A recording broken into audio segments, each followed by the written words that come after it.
नमस्ते, मैं कविता। आप सभी का स्वागत है मेरे channel Chirag and Kavita's world पे। आज कवि के बारे में कुछ लिखना चाहूँगी। जैसे मैं भी एक कवयित्री हूँ, उन्हीं से रिलेटेड कुछ पहले आपके सामने लाइन्स प्रस्तुत करने जा रही हूँ। सुनिए तो फिर। पता नहीं वह कौन सा वक्त था जब कविता नाम दिया मुझे देने वाले ने। पता नहीं वह कौन सा वक्त था जब कविता नाम दिया मुझे देने वाले ने। पर उसकी योजना तय थी भगवान की।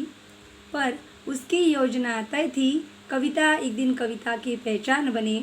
कविता एक दिन कविता की पहचान बने। कवि होते हैं सिर्फ प्रेम पुजारी।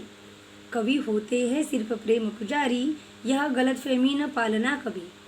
कवि होते हैं सिर्फ प्रेम पुजारी। यह गलतफहमी न पालना कभी। अगर दिखानी हो सही जगह किसी की, अगर दिखानी हो सही जगह किसी की, तो वाणी को तलवार बनाने की अदा है याद उन्हें भी। तो वाणी को तलवार बनाने की याद अदा, वाणी को तलवार बनाने की अदा है याद कवि को भी, उन्हें भी। इसके बाद एक कविता प्रस्तुत करने जा रही हूँ। कविता का नाम है मौत और ज़िंदगी। सुनिए तो फिर।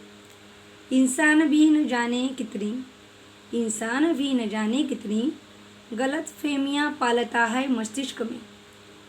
जिंदगी को समझे वफा, जिंदगी को समझे वफा, मौत को समझे बेवफाई, मौत को समझे बेवफाई।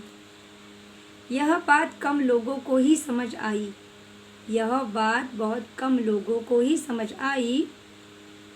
जन्म तो तय रहा नहीं, जन्म तो तय रहा नहीं, पर मौत पाबंद वक्त की न टली कभी। जो हमेशा साथ निभाती, जो हमेशा साथ निभाती।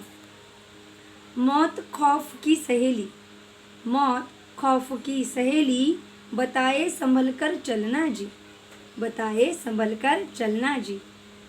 महत्व पाप एवं पुण्य का, महत्व पाप एवं पुण्य का, मौत समझाती बखूबी, मौत समझाती बखूबी। लास्ट वाला जो स्टांजा है सुनिए। क्यों न हो शातिर कितना भी, क्यों न हो शातिर कितना भी, भले ही जीत जाए हर जंग जिंदगी की, भले ही जीत जाए हर जंग जिंदगी की। ऐसा न जन्मा अब तक कोई, ऐसा न जन्मा अब तक कोई, जो मौत को चकमा देने में हो विजयी, जो मौत को चकमा देने में हो विजयी, जो मौत को चकमा देने में हो विजयी। आपको पता नहीं होगा या फिर किसी को पता भी होगा, माइकल जैक्सन जो थे उनको, वह पहले काले थे, उन्होंने बाद में प्लास्टिक सर्जरी करवाई इसलिए कि उनको गोरा बनना था।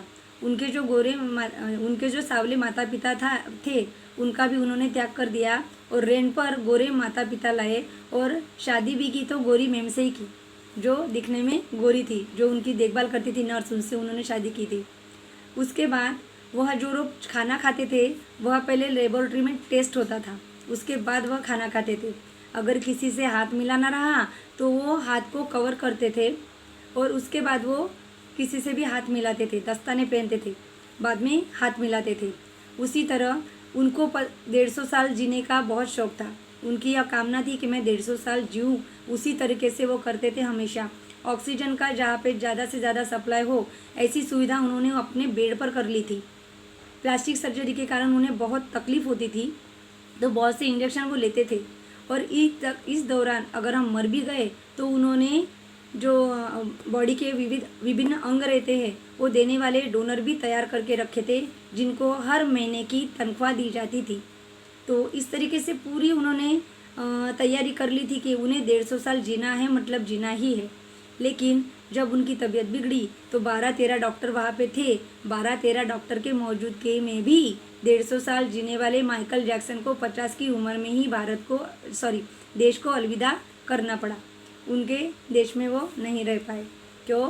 क्योंकि उनके पास बहुत पैसा भी था, लेकिन जो भगवान ने लिखा है होना वही है। जितनी चाबी भरी राम ने उतना चले खिलौना, यह बात सही है।